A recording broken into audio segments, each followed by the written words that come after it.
Mr. Boo.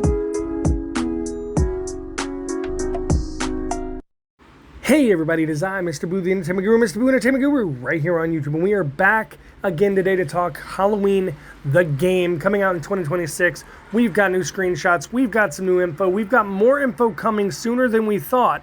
And we're going to cover the backlash and the drama that this game a year from now is already getting. But before we get into all that, let's look at some screenshots. Dr. Loomis here looking great head to toe. He's got his iconic little revolver, a flashlight in hand. He's out there looking for Michael, all dressed up in his suit and his trench coat. Looks good. The beard, the face, the hair, everything looks top notch. This is Dr. Loomis in this game, and I love the render. But we are unfortunately hearing that Dr. Loomis is only in the single player game, not the 1v4 asymmetrical game. You cannot take a downed friend and bring them back as Dr. Loomis like you could Tommy Jarvis in Friday the 13th. So far, that's the news with Dr. Loomis. Once again, we see Loomis here, and he's looking fantastic, but above him, we get our first look at what I can only assume to be a title screen with that classic jack-o'-lantern and classic Halloween title. Speaking of jack-o'-lanterns and Halloween, you got a dimly lit porch, feels like Halloween, got the skeletons, the jack-o'-lanterns, and last but not least, the lighting on this shortcut or alleyway that Michael is standing on is perfect, and my God, his render is staring death at the camera. I would not want to be caught in that alleyway with Michael at any time in this game. And speaking of not wanting to get caught in an area like that, you have someone in a side yard, a small alleyway or shortcut area face to face with Michael. The lighting is terrific. You can feel the eeriness. You can feel the suspense just by looking at the screenshot. Great lighting effect. Will this person make it out alive? Who knows? And speaking about making it out alive, we've got the babysitter running to her neighbor's house for help. Will help arrive? Who knows? That screenshot is from the actual trailer. And yes, if help arrives, and again, great lighting as we've got Michael in the bushes staring down the police cars with the red and blue siren lights lighting everything up. He is just stalking the police. He does not care. And speaking of stalking, he is standing menacingly in someone's kitchen behind them with that iconic kitchen knife. Next up, 4 iconic shots of Michael. Yes, we've got him still in that kitchen, still staring at his victim, still staring at his prey, but we've got him standing in Haddonfield, standing on someone's front porch looking out menacingly, and then we have him standing in a completely 60s, 70s decked out decored living room for that time era.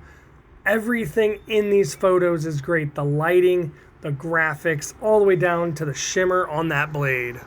And last but not least, we have a great render, a great screenshot, a great model of the Myers house itself, where Judith Myers raised young Michael and his sister, well, at least until that fateful Halloween night when Michael donned that clown mask and committed his first sin.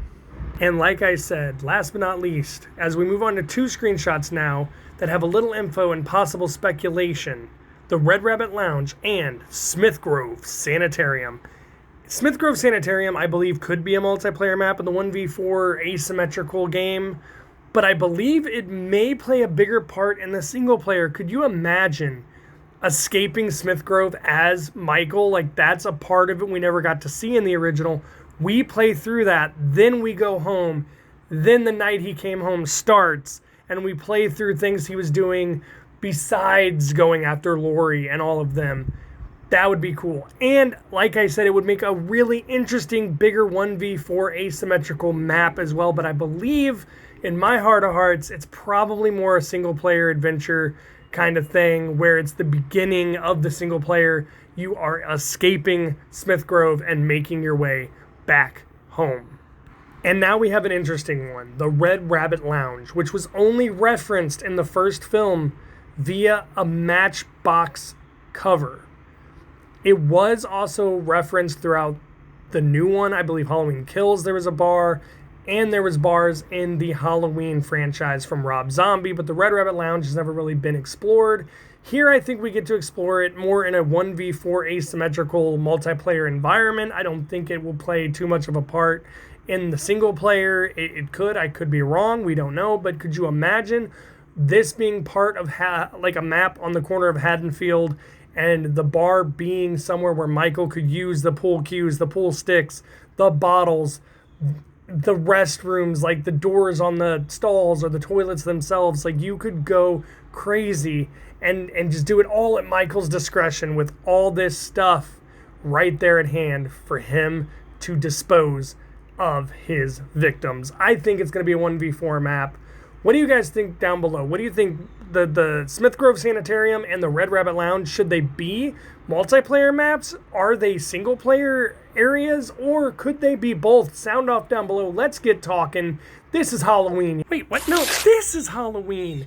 And this is the part where we talk about the news and info coming in for Halloween, the game in 2026. And this is Michael staring down the police. And the first bit of news that we have had trickling in about these screenshots with the police is that, unlike Friday the 13th, where the police just show up and they take Jason down and you can run and get free, apparently Michael can interact with the police. And I'm not really sure how, because we haven't been shown or told anything further, but I would believe as long as the police do not take him down, he can then stealthily work his way around them and take them down, making it harder for you to win the 1v4 multiplayer mode. And speaking of game modes, let's shift on over to the single player mode, because we've got some details for you. You will play as Michael Myers in the story mode, allowing you to step into the role of the iconic slasher himself within a whole new narrative. The story mode tells a new tale set on that original night, the night he came home. With authentic locations, you will be able to explore all of these iconic places from the first Halloween film, like the Myers house, and more. The single player mode is to also be focused on not just exploration, but also replayability. Replayability, folks, that's right. The mode is designed with both exploration and replayability in mind, offering an immersive and interactive cinematic experience. And there are also exclusive collectibles. Collectibles and items that can be found, and they are unique to the story mode, appealing to all of you completionists. And now we move on to the Backlash and all the reasons for said Backlash. First up, developer concerns. Gun Interactive, the developer, is a source of concern due to the negative reception of their previous asymmetrical horror title, that being the Texas Chainsaw Massacre, which people have described as janky, and it had its development cut short.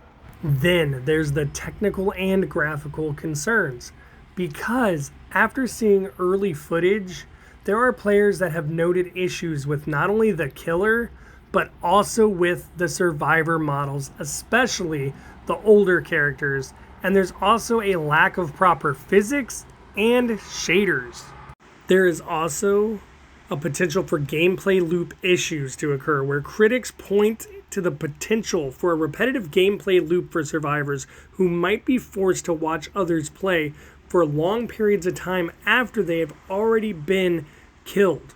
And that was a problem that was noted in Friday the 13th, the game, another similar title.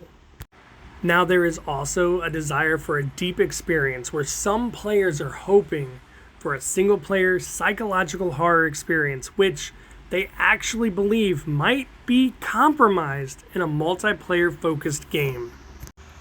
That brings us to Gun Interactive's track record. Well, the decision to allow Gun Interactive to develop the Halloween game was met with a lot of concern by fans, and that is due to, well, their past performances, or lack thereof, with their other licenses and games.